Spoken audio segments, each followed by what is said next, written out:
Hey everybody, welcome back. Figure I'd do a review on this Kato. It's a rental machine. A lot of people haven't posted much online about it, so I figure I'd do a quick review if you're curious. Overall, it's a pretty good machine.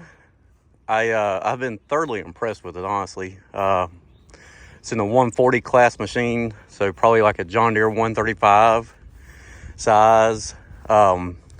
Or even a Volvo 140 is what it really compares to. It's got the push blade, got a progressive thumb, quick attach, and a 42-inch bucket. Cutting in a driveway, did a little bit of land clearing and burning and all that good stuff, so put it through its paces. For the rental, I have, let's see here, 35 hours on it.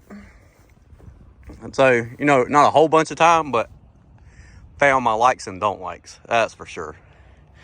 So that's machine. You can look up the specs online. It's got a 4-cylinder Isuzu, I believe it is, on it. And then up here in the cab. So the cab's comfy, really comfy. They allow you a lot of leg room. One complaint I do have, and it doesn't give you the option to switch it, is your thumb's on your left joystick. Once you get used to it, it's just like any other thing, but every other American-made machine is right there on your right-hand side, so you'll have your moments of dealing with that. Overall, pretty good machine. Nice and quiet.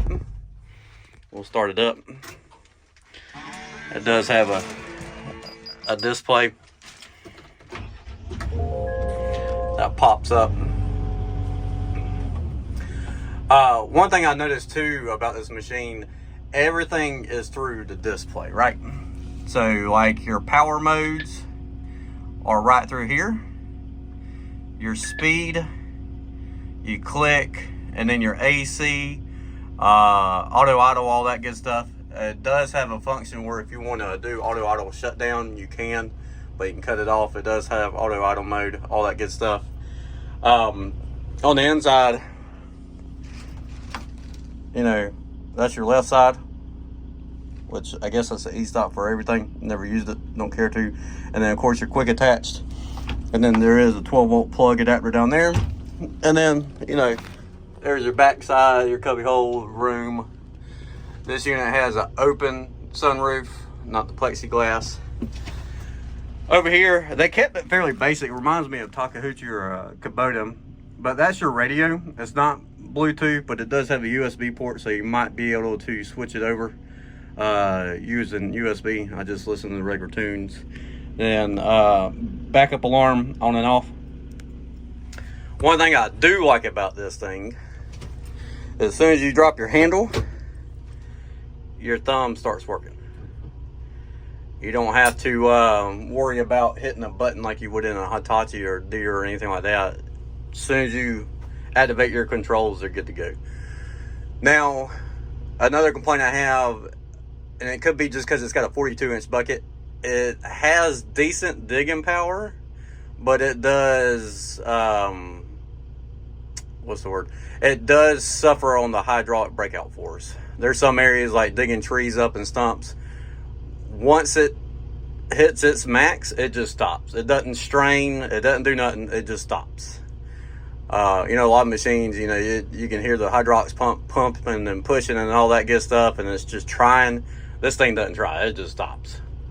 And again, it could be the 42-inch bucket, probably be a little bit better if it was a 36-inch, have different views on it, but it is what it is.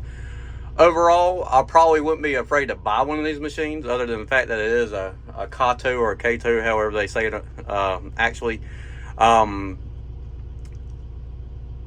Being that it's that and not a very common machine, I don't know about serviceability and breakdowns and repairs like that. So that's something to look at. But solid machine. I was more than impressed. I got the blade behind me, but this is just like a regular old mini excavator. Up for the brake, down for the blade. Quite simple. AC works great. The heat worked great because we're right here in that time of the year where it's 30 degrees in the morning time and then gets up to 65. So AC worked great. The heat worked great. I don't know if I fully like everything being in the computer screen. Kind of like turtle mode and rabbit mode, it's nice to push a button, because when you push it, there's that delay. And I don't care for that. You know, that's just penny stuff, but I wish it was a little bit faster responding. Same with power mode. And there's not enough information online to determine what these power modes are, but I'm assuming A means assist, and then E is naturally economy. You can tell it in your hydraulic motor and the RPM in your engine. Economy is the slowest.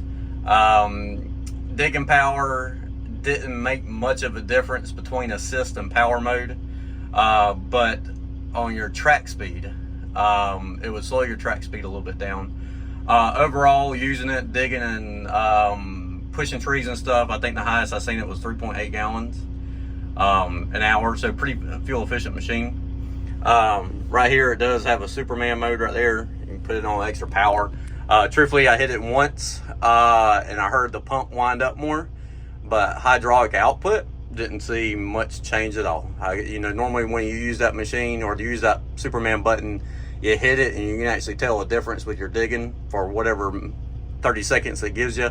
There was no boost on hydraulics with this thing. That was kind of depressing. It does have all the couplings for, my camera won't, there we go. So it does have all the extra hydraulics on it and stuff like that. And so your auxiliaries hydraulics is on the right switch instead of the left switch. So if you had a hammer or something like that, you would be using it here.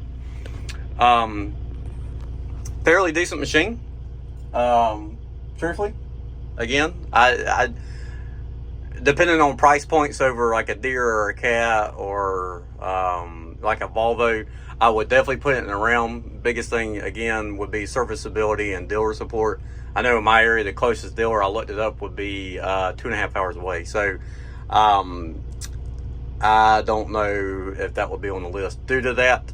I will say though, their mini excavators are fairly cheap, like a good $10,000 cheaper over the standard market from what I priced.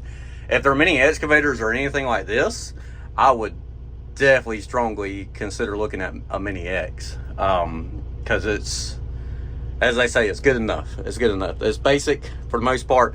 As you've seen, it does have a reverse camera or review camera, and then of course the camera on your right hand side of the machine where your fuel tank's at. So it does offer some finer things. All the grease points for the most part are accessible. You do have to drop your stick for the top two up there. I don't know why, because we have a grease bank over here. I do not know why they didn't go ahead and do those, and it could be just from knocking trees down or whatever else. So you do that knuckle up there, there's two grease points. So you do have to hit it and stretch the machine out. It's starting to sprinkle, otherwise I do a little bit better walk around the machine. But like everyone, except for Cat nowadays, you have to climb on top of the machine and lift the hood and check the dipstick. One thing I will say, the dipstick is on this side of the world. So when you reach down, you're not stepping on the machine and reaching across the machine. The dipstick is right there on the same side you're standing. So that's nice for the accessibility. The door over there, check your hydraulic fluid, your pumps, your filters, all that's fairly accessible from what I've seen. Again, this is a rental machine. They had a couple different options, but I just wanted to try this one out to see what it was like. More than impressed. Again, you know, that's full idle, so it's not too bad. Hydraulics are a little windy on it, I will say that. There's your blade. It is a straight blade. I don't know if you can get these in 4 ways or 6 ways like the minis, but you know, that thing did everything I wanted to do, so it was good. And that thumb, you can hear the hydraulics winding. I don't know, I've checked the fluid, it's full of fluid. I don't know what all that is. One thing I did notice, I don't know if it matters, but right there, your temperature, so it would stay on the higher end. I've checked radiator or the coolant fluid, checked oil and all that good stuff. I don't know what it is, but temperature stays on the high side, so something to consider. Hydraulics never went wild. Fuel assumption's good. I burnt not even a quarter tank of DEF right at 37 hours, so it's really good on def. Overall, great machine. Again, just wanted to do a quick review on it because when I was looking at it, I was trying to figure out anything about it before I rented it, see if it's worth the chance, because some of these machines you rent and they're just not worth the crap. But overall, I'm glad I rented it. Been a pretty solid machine. Being a short wheelbase, I will say that. Another con I have is it feels tipsy.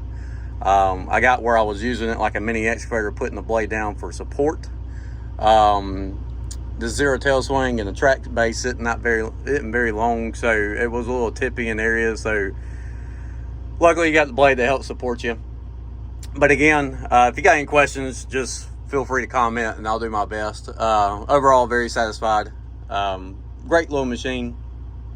And yeah, so there's a quick review. Again, if you got any questions, feel free to reach out and let me know. If not, I'll see y'all on the next one. Take care.